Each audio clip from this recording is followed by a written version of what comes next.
Like, 1,000 monkeys typing 1,000 typewriters for 1,000,000 years will eventually type the Encyclopedia Britannica.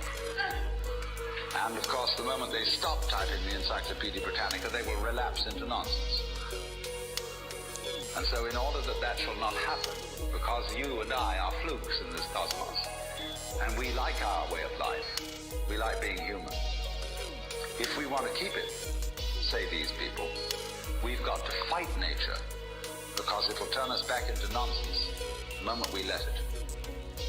And so we've got to impose our will upon this world as if we were something completely alien to it from outside. And so we get a culture based on the idea of the war between man and nature. We talk about the conquest of space, the conquest of Everest, and the great symbols of our culture are the rocket and the bulldozer. The rocket.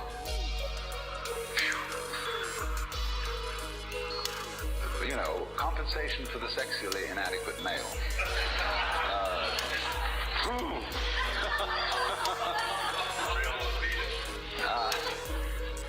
So we're going to conquer space.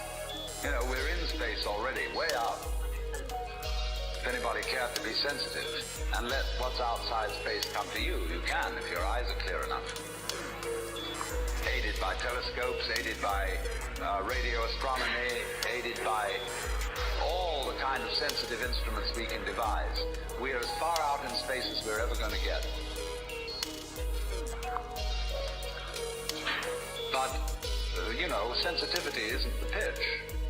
Especially in the WASP culture of the United States, we define manliness in terms of aggression. You see, because we're a little bit frightened as to whether we are really men. And so we put on this great show of being a tough guy. It's completely unnecessary. If you have what it takes, you don't need to put on that show. And you don't need to beat nature into submission. Why be hostile to nature? Because after all, you are a symptom of nature. You, as a human being, you grow out of this physical universe in just exactly the same way that an apple grows off an apple tree. So let's say the tree which grows apples is a tree which apples, using apple as a verb. And a world in which human beings arrive is a world that peoples, which apples, using apple as a verb. And a world in which human beings arrive is a world that peoples. And it becomes alive. Because the clay becomes informed. By itself it is formless, it has no intelligence, and therefore it requires an external intelligence and an external energy to bring it to life and to put some sense into it. And so in this way, we inherit a conception of ourselves as being artifacts, as being made, and it is perfectly natural in our culture for a child to ask its mother, how was I made? Or who made me? And this is a very, very powerful idea, but for example, it is not shared by the Chinese or by the Hindus. A Chinese child would not ask its mother, how was I made?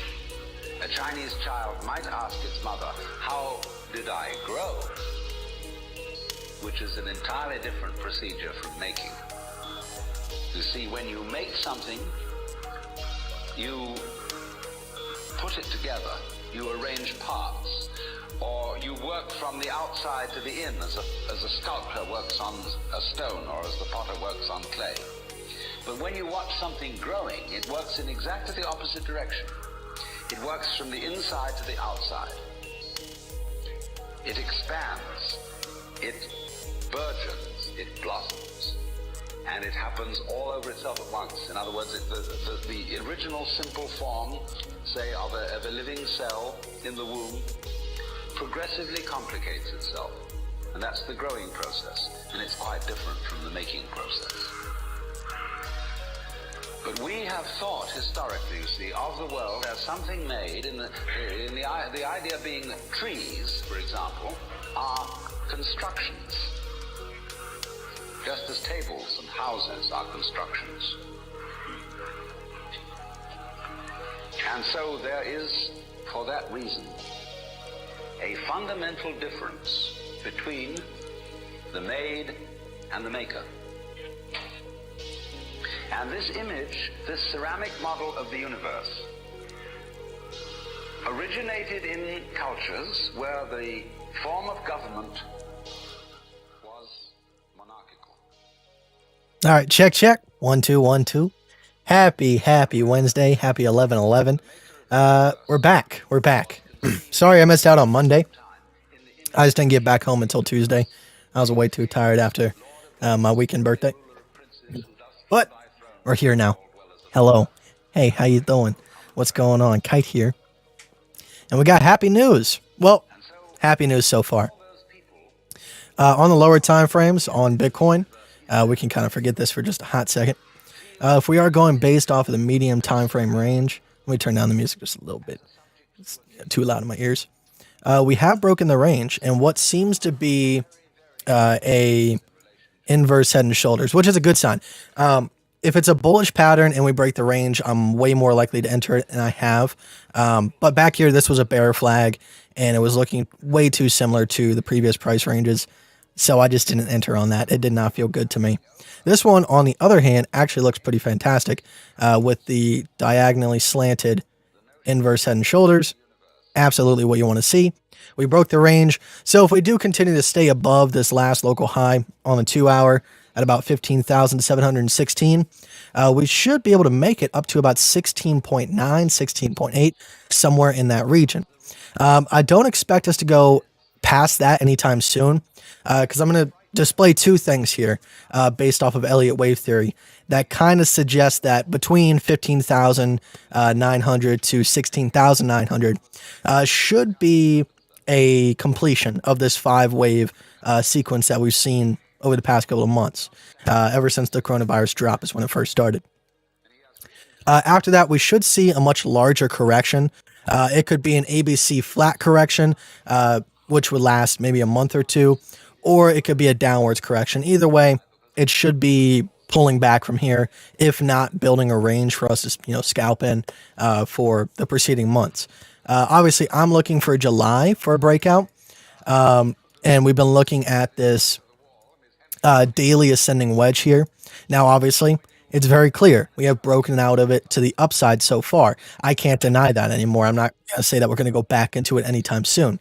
Now, if anything, what I would think would happen is we would try to range sideways, and if we just take this resistance here, that would lead us all the way up into around July to late December. Now, what's really cool is the apex is around December 17th. If you guys know anything about Bitcoin, December 17th, for whatever reason, seems to be a highly correlated date, breakouts, highs, lows. So if anything, that would be kind of the trajectory that we should take. Now, we could go out a lot sooner because the support here does come up before the resistance. But besides that, we're sitting pretty. So what was I talking about with the 5-wave completion? All right, so Elliott wave theory, you have 5-wave impulse and then a downwards or flat ABC correction. So looking here, I count this as the first wave, second wave, third wave, fourth wave, and we should be completing our 5th. Now, when using Elliott wave, you don't want to use just fib retracements. You want to use trend-based fib retracements. All right, so you have two perspectives to see this, all right? The first one, we're going to draw the trend starting from here. And we're going to go ahead and take that down to the bottom of wave 2. That puts our 1.618, at about 16,500, $8 less. But more than likely, we will try to go back up all the way to our last local high from over here, which is at 17,000, 16,900. So I wouldn't be surprised if we saw that little bit higher number. But our 1.618 is sitting there. Now, if we are going based off of the second to fourth wave, or second to third wave, actually, that would put our 1.618 pretty much exactly where we're sitting. So that is a little bit of a cause for concern. There is a chance that we do get rejected here, even with the bullish continuation pattern. But as long as we're sitting above that 2-hour range, I just got to play it to the upside. So it's about a 4 risk reward ratio the way I got it marked out. Not too bad. Obviously, 4 is the minimum that I'm looking for. But obviously, this is a good thing. Hopefully, we do complete the 5-way pattern here, and we get a little bit, a couple months to, reaccumulate, scalp a little bit, because I do want to make a little bit more trades before we're off to the races. So that's it on Bitcoin. We're still sitting pretty. Like I said, 2-hour ranges look fantastic. I am currently in a long. We did get a little bit of a bounce, red candle turning into a green candle up here on the 2-hour.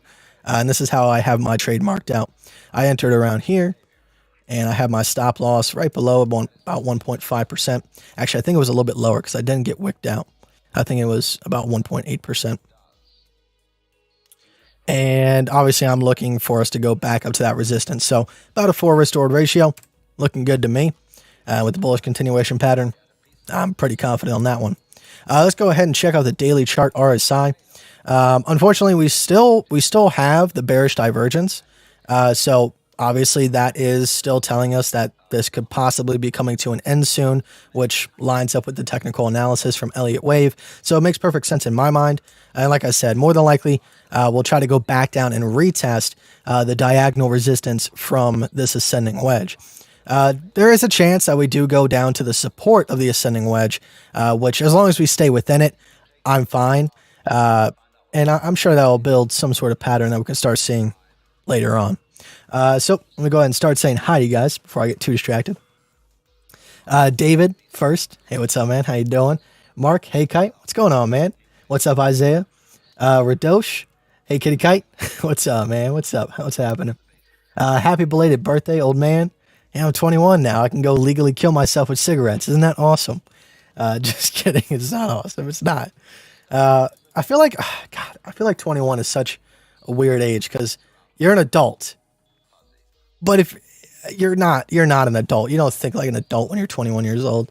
I might have money like an adult, but I do not have the brain of an adult. Not even close. Hey, Kite, how you doing, man? Hope you had an awesome B-Day weekend. Absolutely, man. Yes, I did. How's Fish? He's doing good. He's just chilling on the couch. He got his heated blanket all warmed up. Hello. He wants to say hi. He said his name. Say hello. Thank you. Can you look at Link, LTC, and XTZ? Absolutely. We'll take a look at that in a little bit after we check out Ethereum and XMR.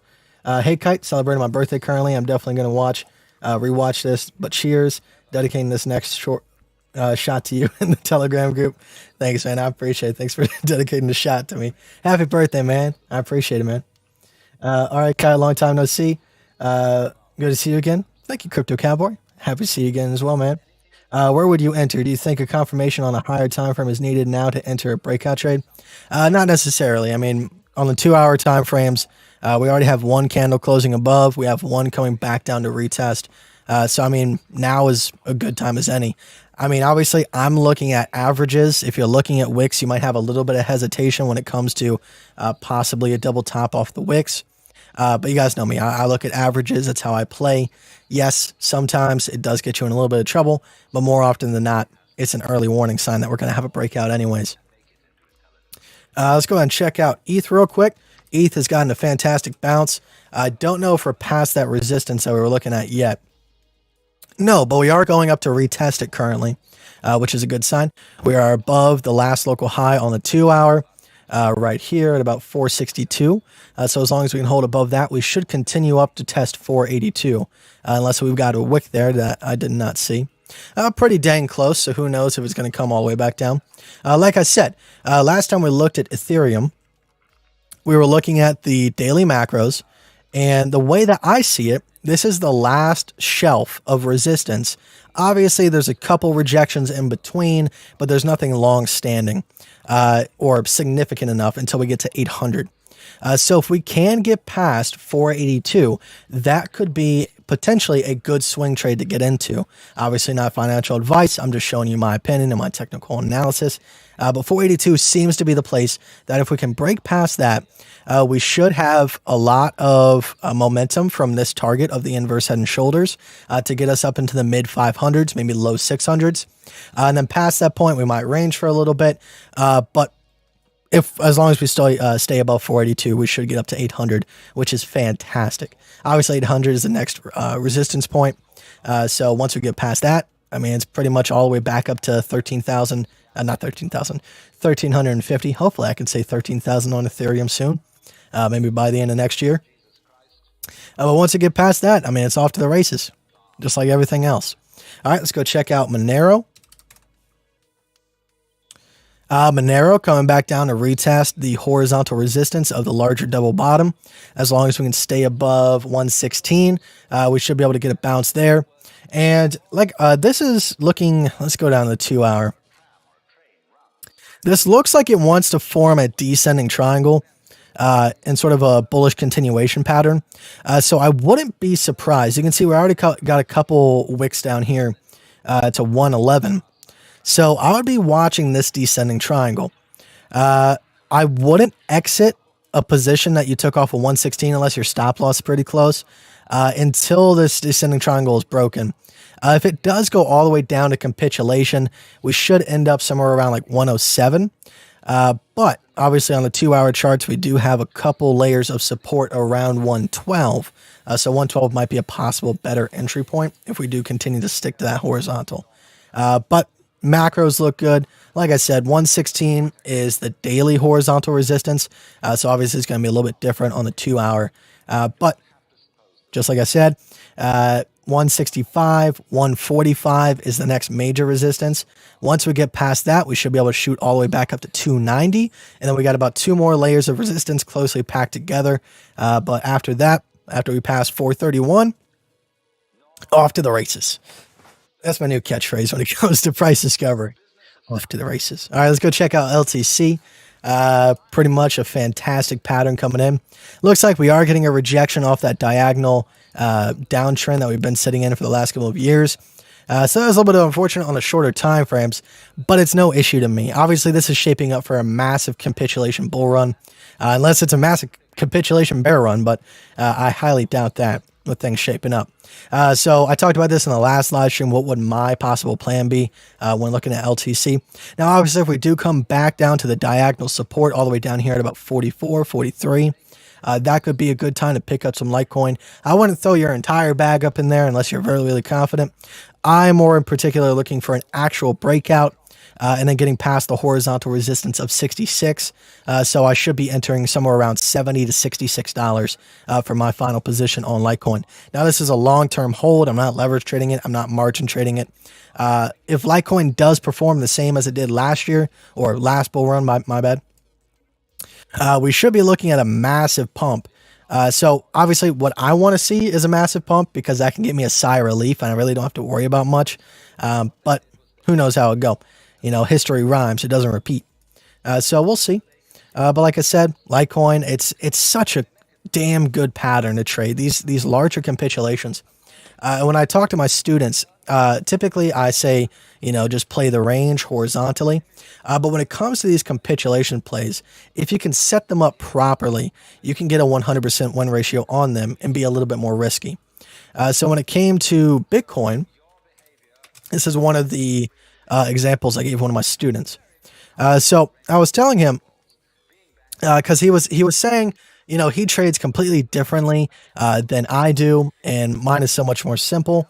And he made himself sound like an idiot, but I was like, no, you were actually doing something that a lot of high-level players actually do. You were just doing it a little bit more improperly. You have to look for specific patterns in order to do this method, but it's all it is hedging. So when you get these ranges that start to capitulate diagonally, just like they did right here, what your job is, you know, you can always go directly in the middle and just get a stop loss on both sides, or you can try to get as close to the diagonals as possible for each opposite trade. You can either do this with 2 Bybit accounts, or if you're using USDT to Bitcoin, on Bybit or whatever platform you use, you can hedge this. So you pretty much open up a long position here, put your stop loss below the diagonal, and then you put up a short position here, you know, either towards the top or wherever it might be, and you put a stop up here, and then you obviously look for where your range might break down to. So if we were to go to the short side, I would say this would be my first target. So that's a 6 risk reward ratio. And if we were looking at the range to break over here, we would try to look for the next local high. You can see these were consistent. So about 11,000.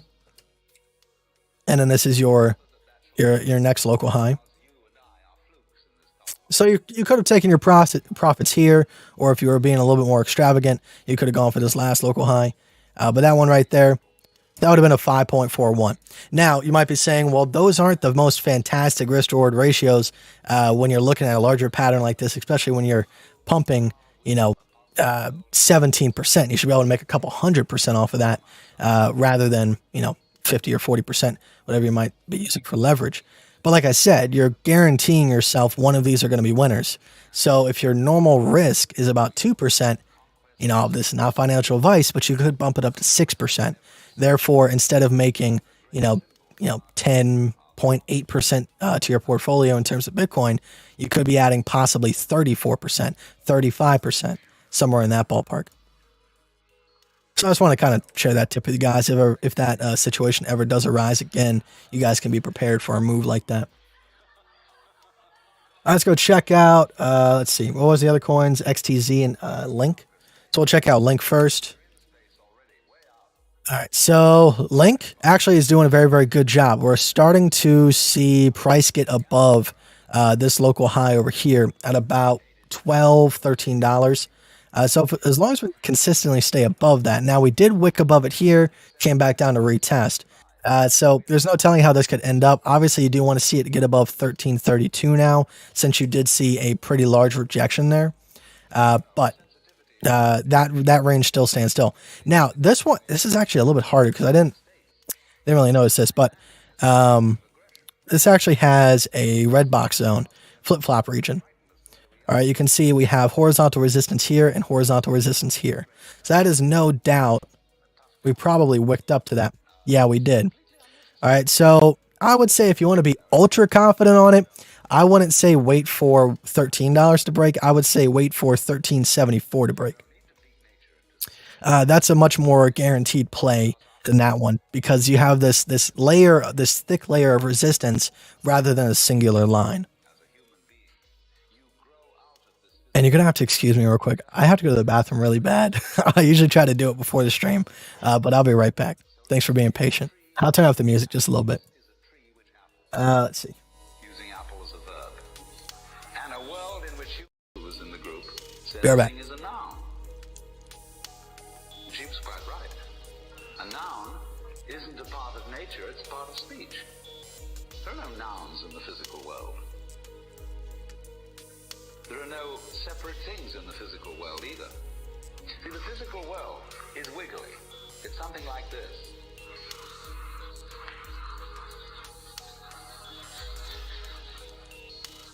Maybe that's a cloud. The clouds, mountains, trees, people are all wiggly. And only when human beings get working at things, they build buildings in straight lines and try and make out that the world isn't really wiggly. But here are we sitting in this room all built on straight lines, but each one of us is as wiggly as all get out. Now then, when you want to get control of something that wiggles, it's pretty difficult, isn't it? You try and pick up a fish in your hands and the fish is wiggly and it slips out. What do you do to get hold of the fish? You use a net. And so the net is the basic thing we have for getting hold of the wiggly world. So if you want to get hold of this wiggle, you've got to put a net over it. You see? Now what's going to happen? A net is something regular. And I can number the holes in a net. So many holes up, so many holes across. And if I can number these holes, I can count exactly where each wiggle is in terms of a hole in that net. And that's the beginning of calculus, the art of measuring the world. But in order to do that, I've got to break up the wiggle into bits. I've got to call this a specific bit, and this the next bit of the wiggle, and this the next bit, and this the next bit of the wiggle. And so these bits are things or events. Bits of wiggles, which I mark out in order to talk about the wiggle, in order to measure it, and therefore in order to control it. But in nature, in fact, in the physical world, the wiggle isn't bitted.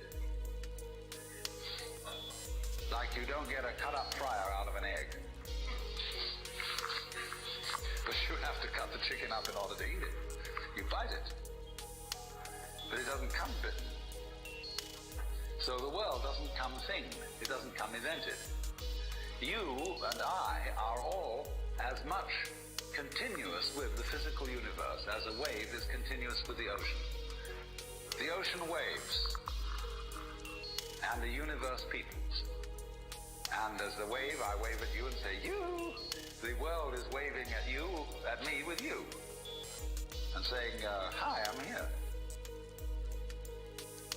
But we, our consciousness, the way we feel and sense our existence, being based on a myth that we are made, that we are parts, that we are things, our consciousness has been influenced so that each one of us does not feel that. We feel we have been hypnotized, literally hypnotized, by social convention into feeling and sensing that we exist only inside our skins.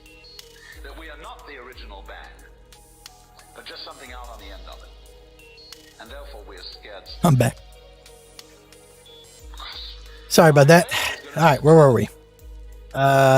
We checked out length. Let's check out XTZ. That's already checked it. I forgot. I don't think so. Turn that down. All right, so XTZ. Pretty sure this is the diagonal one with the ascending triangle. All right, so good thing. We talked about this last time, and I talked about how we might find support off of, because our last live stream was the 6th. So when we were talking about this, it was pretty much as we were getting the bounce. So I said that might be a good place to insert some capital if you are looking for the long play off of this. Because the way that I saw this was a textbook ascending triangle. We broke out to the upside. We reached our target, came back down to retest, got a little bit further, got a higher high. So now we're starting to build a nice trend. We're getting higher highs, higher lows. So that should be continuing here shortly. Obviously, if we're looking at this from the macro perspective, you do want it to be above this diagonal. But I also said that this could possibly build a bullish pattern off of this. How would that happen? We've seen this happen before with diagonal inverse head and shoulders, and that should be able to shoot us back up to the upside. So we do want to stay above that diagonal. Not saying that it needs to happen for it to continue going up. It would be a better thing to see that. So when XTZ does get above that, obviously that could be a good time.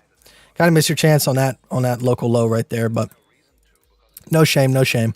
You can always wait for a break of the next resistance to get your pockets full. Or if you want to be extra safe, you can always wait for a break of either 3.66 or 4.24. Your choice. All right, so let's go ahead and see if anybody suggests anything else. Where would you enter? Okay, we already said that one. Hey, Austin, sorry I'm late. I'm still at work, but I'm listening in. Haha. Why did I say it like that? Hope everyone is doing well. You too, Sammy. I appreciate it, man. Hey, Kite, how are you? Fantastic, man. I'm doing fantastic. My birthday was this last weekend. And I got Assassin's Creed Valhalla last night, so I've been playing that all day. Absolutely great game. I was looking forward to it. I loved Odyssey, so I figured I'd pick this one up. Can you TA anchor BTC on the weekly, please? Do you ever check fundamentals any? The one fundamental that I normally check would be the hodler wave. That has a lot to do with the supply and demand. But when it comes to like fundamentals of, the top 3 coins, not really. But when it comes to ICOs, you have to look at the fundamental. Who's the team? What's the technology primarily being used for? Because if another coin has that covered, it's probably not going to do pretty well. Did I miss the TA on BTC? You did, but we'll probably go back at the end of the stream and just, do a wrap up. But let's go and do Anchor. Is this everything? Okay. All right. So let's see.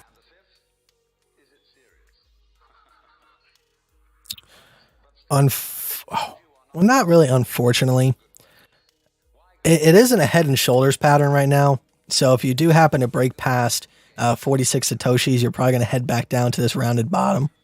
But if you can get back above 78 satoshis, that would be a good time. Last local high at 143. It's a little bit harder to do.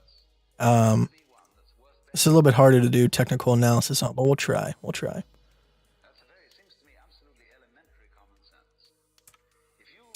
Let's see if we can get a logarithmic off of this. It doesn't quite fit. I'm not going to lay that out.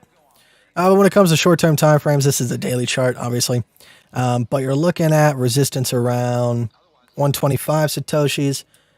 I would say with us getting a nice pop here and then coming back down to retest, if we can get back above 78 satoshis, I would say enter.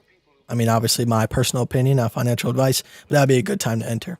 Especially because you're now breaking a bearish pattern to the upside. So that should give you a lot more momentum. Because right now you have the momentum to come all the way back down here. But if you do break it to the upside, that same momentum has to go somewhere. So it's going to go to the upside. So more than likely, if you're trying to play this, from range to range, I would say enter around 78 satoshis, a break of that, and then probably take some profits around 143, or just hold on to it for the long run if you trust the coin. I don't know anything about this coin, so I can't really tell you if it's going to perform fantastically. I'm just doing technical analysis on it. Do you think those alts will overperform compared to BTC? Abso-freaking-lutely, they will overperform. All right, you have to think about it like this. Why would I say, if you want to make the most money, put your money into Ethereum? Ethereum has so much more to go than BTC. BTC, I'm trying to be conservative when I say this. I think we're going to go somewhere between $150,000 to $200,000 this bull run. We could go a lot further. But we're sitting at $15,000 right now. So if we were to go to $150,000, you're only going to 10x your investment. Now, obviously, and outperform in terms of actual market capital. No, obviously Bitcoin's going to have a lot more of that.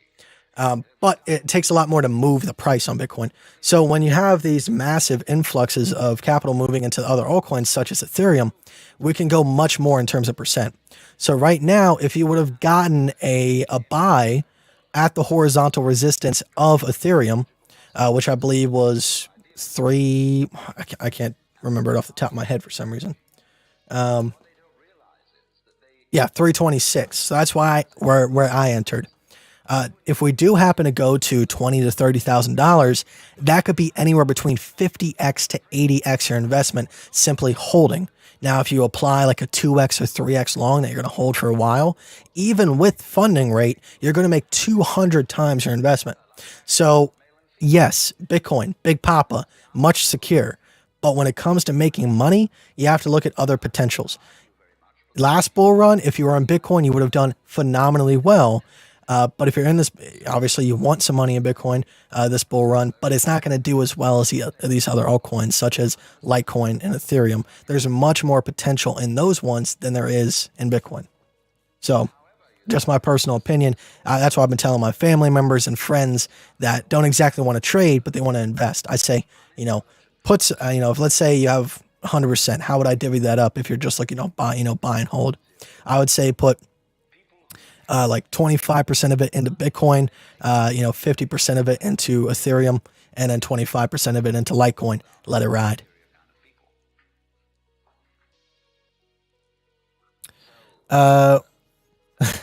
Happy belated birthday.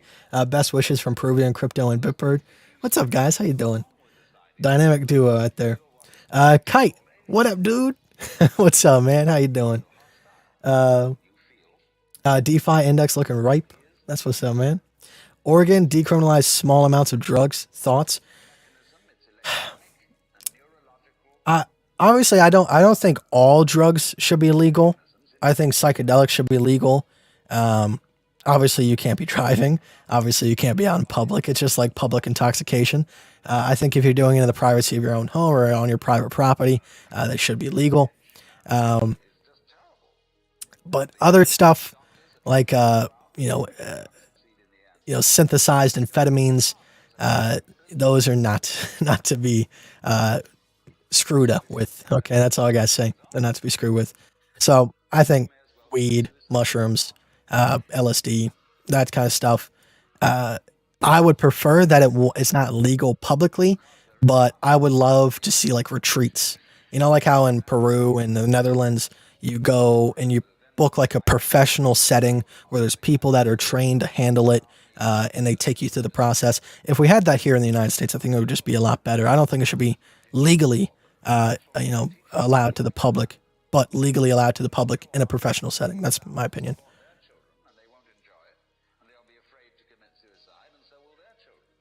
You're in the CBC group, brother. I was for a long time, but I learned what I needed to, and I got out.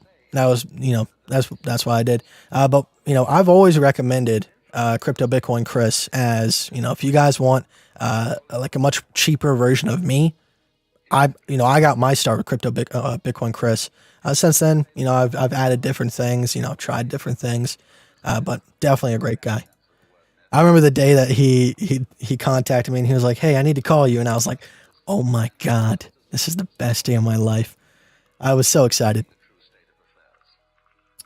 Uh, what's up, mate? Long time no see. What's up, Retro House Invasion? What's going on, man?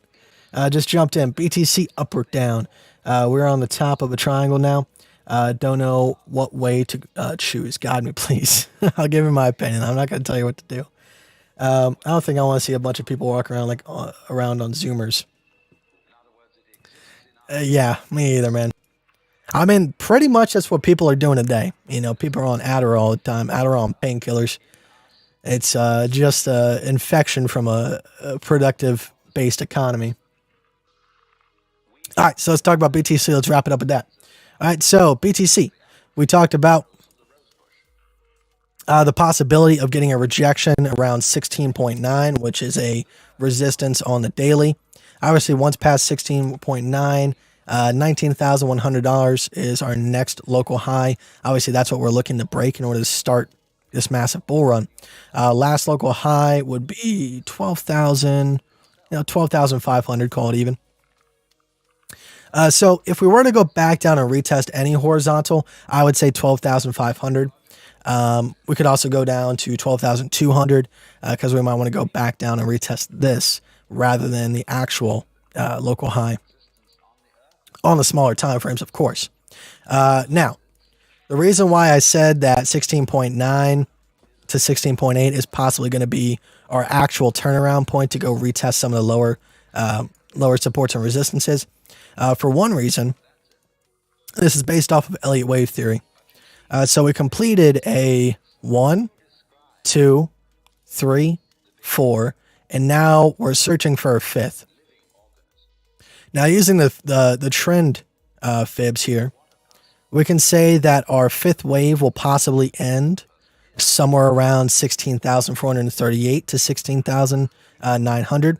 More than likely, we will go back up to retest that. Possibly the averages will be around 16,400, and then the actual wicks will be up to 16,900. So, and then as well as that, another possible concern is that if we're going from the 2 to the 3 to the 4, it shows our 1.618 pretty much exactly where we're sitting at about 15,800. Okay, so there is a possibility that we do get rejected here, even though we've broken the 2-hour range to the upside. But all in all, I'm just playing the range. So I am currently long on my scalp account, nothing large. But on the 2-hour range, we did break the last high. This is our horizontal support here. So we have broken that, and we're steadily sitting above it. Nothing major yet to the pump. But if we do stay above that, no doubt we should see it. Now, a little bit of a bearish divergence on that, but we'll see how that works out. But that's my opinion. So you can either go long here, set your stop loss below that, ride it up until about 16,900, or just wait for us to hit that 16,900 and get a nice short from there. Obviously, you're looking for a double top, or even better, let the range build and then just take the breakout trade to the downside. Now, one of the main issues is with a lot of people when I'm talking about trading the range, one of the issues people have is they're trying to call the top or call the bottom before you get your first major rejection. So let's say that we pump all the way back up to 16,900. Don't try to short it the second it gets up there. All right, you want to see a nice rejection come back down. Maybe we come all the way back down to 15,750. All right, and then you're going to wait for the retest to come back up to that resistance. You short that one, and then you go back and forth until you finally break the range. Let the range build itself and then trade it from there. Don't try to guess the tops and bottoms. Like we were saying, once we get into this macro bull run, how do you trade that if there is no support and resistance already set? You let it do the work for you, okay? So let's start it here, all right? Let's say you were just, holding your Bitcoin, and then obviously a lot of leverage trading wasn't around back in this day, so we have Bybit now to our advantage. Let's say you got a rejection there, all right? Don't try to guess the bottom. That's just stupid. All right, wait for this resistance to break and then long it, okay? And then go ahead, let it get rejected, let it come back down. Once it gets back up to this resistance, take your profit. Once it breaks it, re-enter. Continuously do that over and over and over again. That way you can make the most out of it. Yeah, that's pretty much it when it comes to Bitcoin. Let's go ahead and mark out this resistance here for anybody that needs to see that. So my ideology is that we should get a rejection around 16.9 if we do have it to pump up to that. And then we should come back down to either one, retest the horizontal around 12,500 to 12,200, or we find support off of this diagonal resistance, which should act as support. If anything, we should fall back into the ascending wedge and find support along this trend line. All in all, it's adding up for capitulation around August, July to early November, late December. So we should see a breakout sometime around there if we continue to follow this all the way up. But yeah, that's pretty much it, guys. So with that being said, I appreciate all of you. Thanks for coming. Happy 11/11 as always. And yeah, any questions before I go?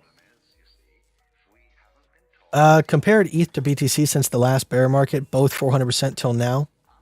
Well, I mean, that's just now, but I'm saying in terms of like the grand bull run, if Bitcoin got to 150,000 to 200,000, you could only about 10x that. If Ethereum went from 500 to $30,000, that's a lot. That's a big difference in terms of percentages. 3.618 to be from August high, set point set low.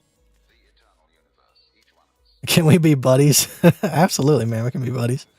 On the 2 hour, you can see a triangle. Broke it, went back in, back out. Normally would be bullish, but really doubtful. On the 2 hour, you see a triangle. I see what you're saying. You're saying like this. I don't trust diagonals that are that steep and newly formed. I'm going based off of the horizontals here. So to me, that wasn't a breakout down here. This would be the first initial breakout. Now, for longer standing horizontals, such as like this, which held over 15 to 30 days, 15 to 30 days, 15 to 30 days.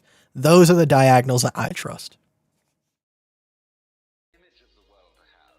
Hey, Austin, can't this be a double top at $16,000? Not from an average standpoint.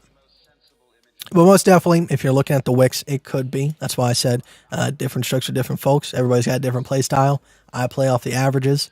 So you could possibly be looking at a double top. But for me, playing the horizontal range, as I always do, so far so good.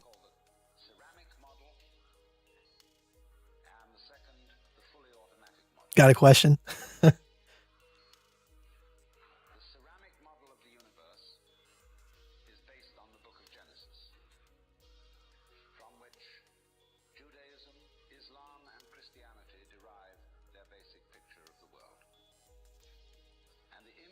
That's what's up, man.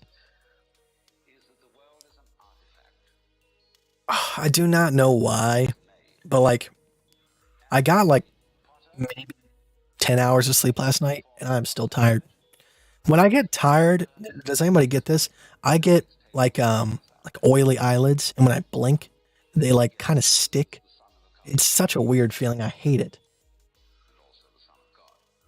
Why did a lot of markets flatline 2 days ago? Not really sure.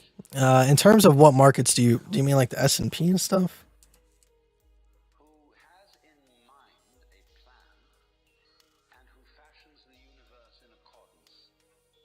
Oh, nice double bottom on the S&P or hidden horizontal resistance and stuff like that.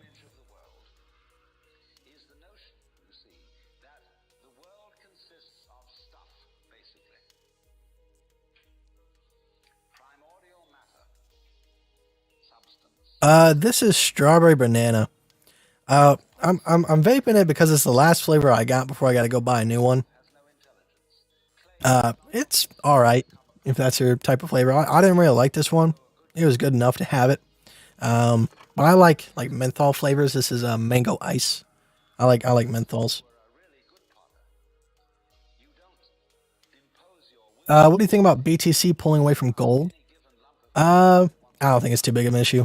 I really don't look at correlations like that. Obviously, you want to look at correlations from time to time, but it's not a big issue to me.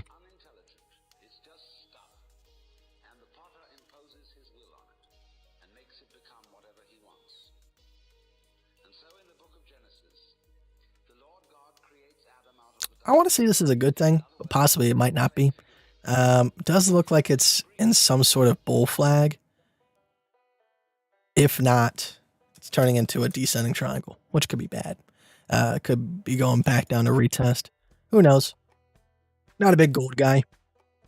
You guys know me. BTC all the way.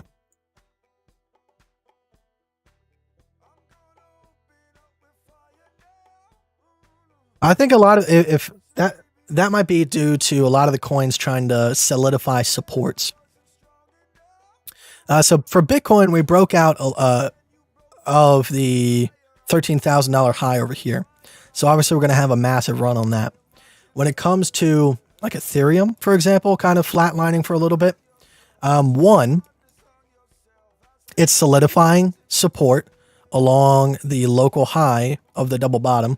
So this is a simple pattern. All right, we have a large double bottom, slanted double bottom, with a horizontal neckline at about 337, 330.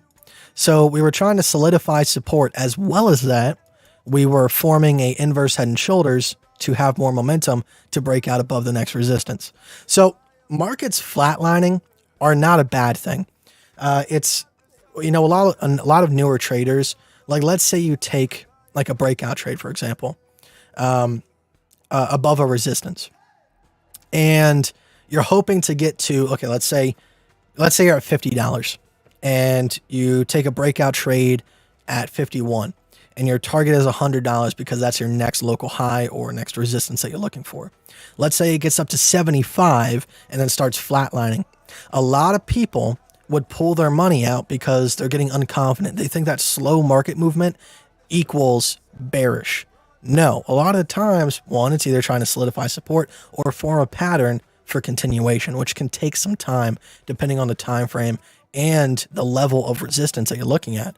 In particular, this was a large support resistance. This was a daily macro support resistance, so it takes a lot longer. But always, different styles. But me personally, I turn everything that I do into an if this then that statement. So for Ethereum, for example, if $330 holds, then that resistance at 13,533 will be hit. All right. It takes a lot of time, but it's a simple if this then that statement. If one is constant, the other will be. It just takes time. That's all. How is everything there in the USA after the election? Well, election's not over. All right. I'm more than certain that Biden is still going to win.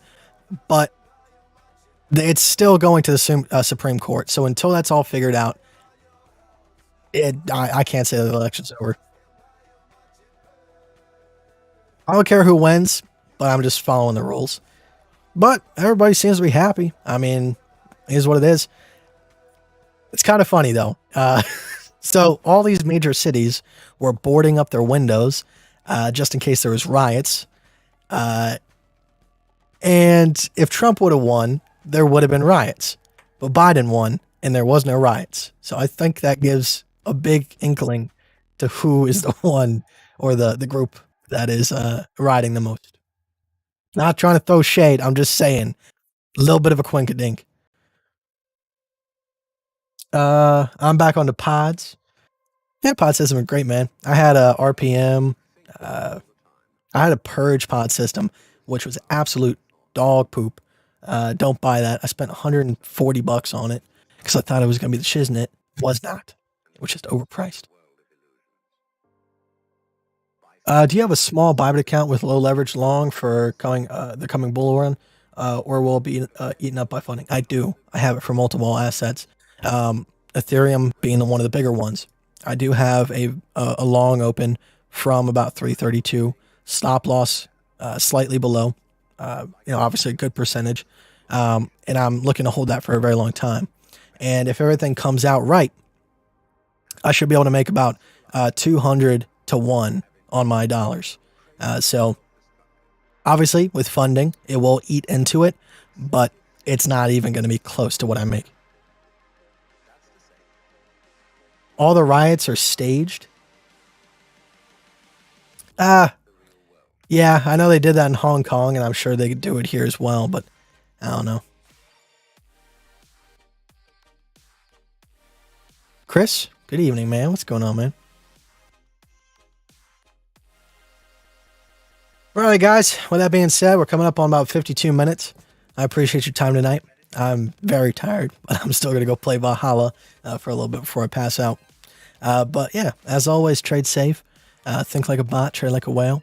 Our time is coming, so don't mess it up. Make sure you play safe and make the most of the last couple of trades that we get before we enter price discovery. Hopefully, in about 2 or 3 weeks, Litecoin should break out. Maybe even longer if it does want to go to max capitulation. But yeah, there's so many videos of people dropping off pallets of bricks, dudes getting busted, breaking. Damn, that sucks. Johnny, good to see you, dude. Thank you, man. I appreciate it. Good to see you too as well. Chris, get some sleep, brother. Absolutely, man. That's my favorite thing to do. All right, guys. With that being said, love you all. Thanks for coming, as always.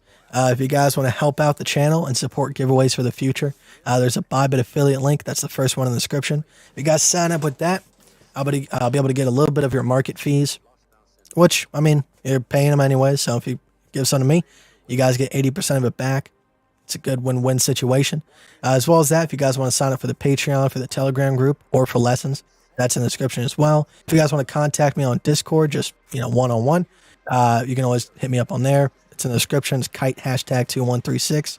But as always, guys, I appreciate your time, and I'll see you on Friday. All right, Friday, 6 p.m. EST. If anybody out there that's new, was watching a Market Cipher vid.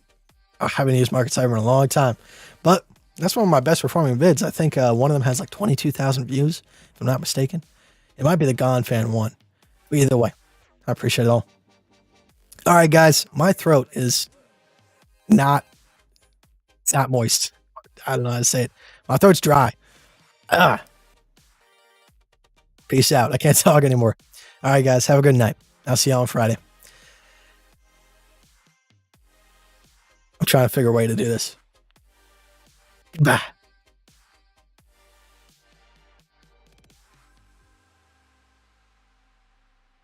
I'm not trying to put you down.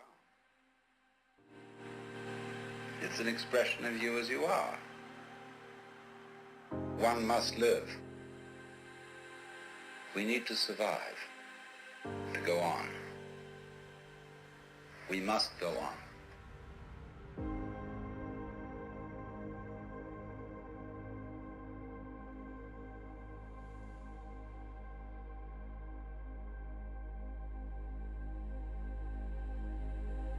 rose of the rose bush.